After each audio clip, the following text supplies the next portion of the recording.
Hi everybody, and thank you for watching our HVAC tip of the week.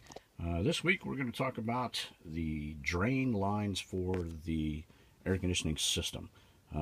Probably the most important thing on the air conditioning system to make sure that it's operating properly.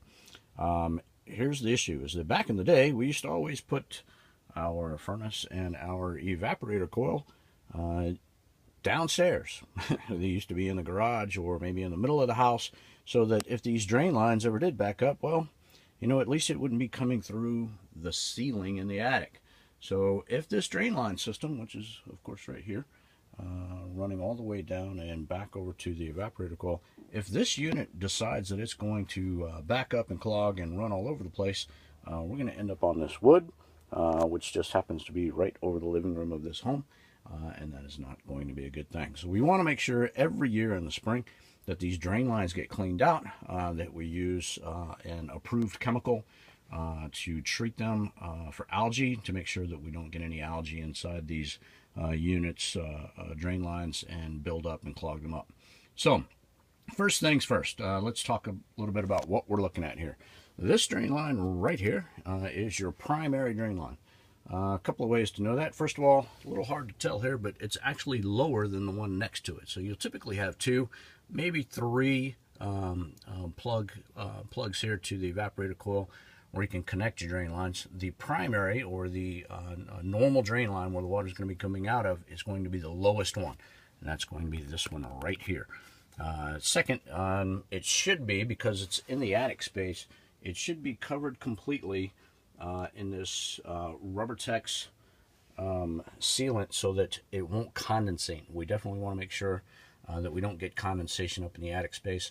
This is a very hot attic, and we're going to be running ice cold water through these lines, so we want to make sure that they are completely covered and sealed so that they don't condensate. So this is your primary drain line. Now, coming out of here, realize that when this unit is running, it doesn't happen just like standard plumbing. This unit is actually going to be running, and the blower motor is going to be pushing airflow across this evaporator coil. So we actually have pressurized air blowing through this unit. Coming out of the coil, you want to have a breather tube. That way that air can be expelled through here and allow the air, the water itself, to go down through the drain line.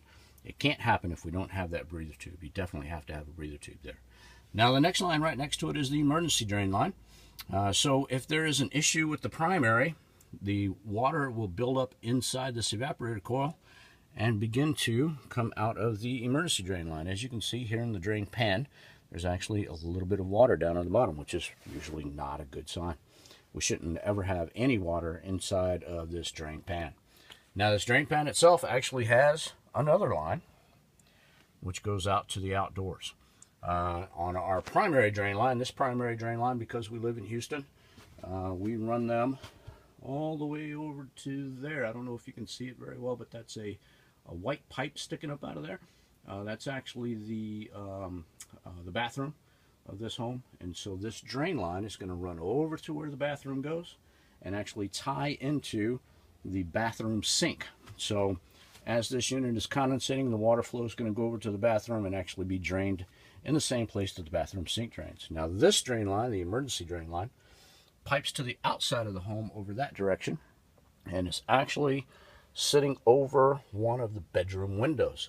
And the reason that they do that is that if it starts to drip, they want somebody to see the water dripping. So they put it in a very obvious location, like a window or over a door, so that you can see the water dripping. If you ever see the water dripping through the line that's on the outside of your home, it is time to call a professional out, because you definitely have some issues going on. That means that this drain pan is probably full of water, and you are in imminent danger of having water coming through your ceiling. Next week, we'll start talking a little bit about some of the safety devices that we can put on these drain lines to keep that from happening. There's actually a couple of different safety devices that you can put on these drain lines that, if they detect that the water is starting to back up, it'll actually shut the unit off and prevent water damage to your home. Thank you for watching. We'll see you next week.